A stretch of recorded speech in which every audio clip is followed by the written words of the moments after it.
Chers clients, bonjour. On profite de l'avant-première du nouvel ADV 750, présent à Nice ce soir, pour vous donner quelques conseils d'utilisation avant votre premier essai.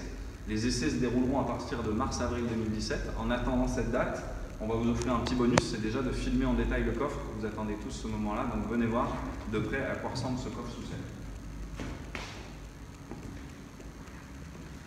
Notre Maxi Scooter 750 tout-terrain permet d'emporter un casque intégral, modulable, cross, n'importe quel casque, aussi gros soit-il, et même d'y mettre quelques affaires supplémentaires. Donc là, je mets mon casque, les gants, et ça me permet de clipser la selle par-dessus sans souci, sans forcer, sans que ça touche le casque. On a l'ouverture juste au tableau de bord. Voilà. Donc ça, c'était pour le coffre sous selle. Le but de cette vidéo est de vous donner quelques conseils de mise en main, d'explication du fonctionnement du véhicule pour que vous arriviez en concession et puissiez partir l'essayer dans les meilleures conditions. Quand vous viendrez l'essayer, on vous confiera un badge que vous mettrez dans votre poche. À ne pas perdre, c'est la clé de contact du véhicule. Donc c'est une Smart Key, elle est détectée dès la présence autour du véhicule. Ici, on appuie sur le contacteur, on met sur On et on est prêt pour démarrer. Particularité de cet ADV, on est sur un maxi scooter avec une capacité routière et une boîte double embrayage robotisée. Ça veut dire que vous allez découvrir un scooter, démarrer le moteur ici comme sur votre moto habituelle ou votre scooter habituel, et à l'aide de votre pouce droit, vous allez pouvoir passer en mode drive, ce qui vous permettra d'accélérer. Plus on accélère, plus il monte les vitesses, plus on ralentit et plus il rétrograde.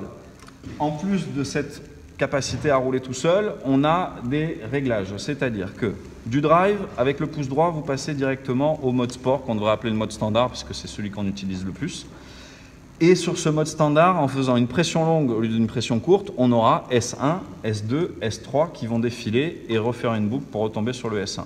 Le S1, c'est un mode cool, il passe le rapport à mi-régime. Le S2, un mode médium pour faire de la route, de la montagne par exemple. Et le S3 va être un mode sportif qui va garder le régime maximum avant de passer le rapport supplémentaire et garder du frein moteur.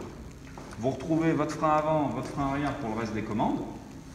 Et vous avez la chance de pouvoir piloter de manière encore plus, on va dire moto entre guillemets, et intuitive. Ici, avec l'index droit, on a un interrupteur qui est marqué AM, A comme automatique, M comme manuel. Dans ce cas-là, vous n'avez plus que les palettes qui répondent. Les palettes se trouvent juste ici, le moins pour rétrograder avec le pouce, et le plus pour monter les rapports avec l'index. La chose la plus importante à savoir avant de partir en essai sur ce nouvel ADV, c'est que pour vous, pour une première découverte, le meilleur réglage sera de partir, démarrer le moteur ici comme sur votre moto habituelle. On claque la première avec un coup sur le drive, on met le mode S avec un deuxième coup et pendant que vous roulez, tout en restant en automatique, vous utiliserez la palette pour rétrograder avant lui. Comme ça, vous gardez la main et vous vous y habituez avant de savoir comment il fonctionne. Venez découvrir le tableau de bord, vous en profiterez sur votre route. Grand tableau de bord, énormément d'informations, très lisible. Très grande surface, c'est une première fois chez Honda qu'on a un aussi beau tableau de bord, il ressemble à un Tripmaster de rallye. On a également ici un réglage de bulle, ça permet de mettre plus ou moins haut la bulle pour pouvoir s'adapter à toutes les tailles de pilote, comme ceci. La prochaine fois, on vous fera découvrir toutes les spécificités techniques de cette machine, allant de la grosse fourche inversée, le double disque, les performances, le poids. On vous donne rendez-vous à partir de mars-avril 2017 pour venir essayer le véhicule directement à la concession rue Barla à Nice. Et on espère vous avoir intéressé avec ces quelques conseils de prise en main. Merci, à bientôt.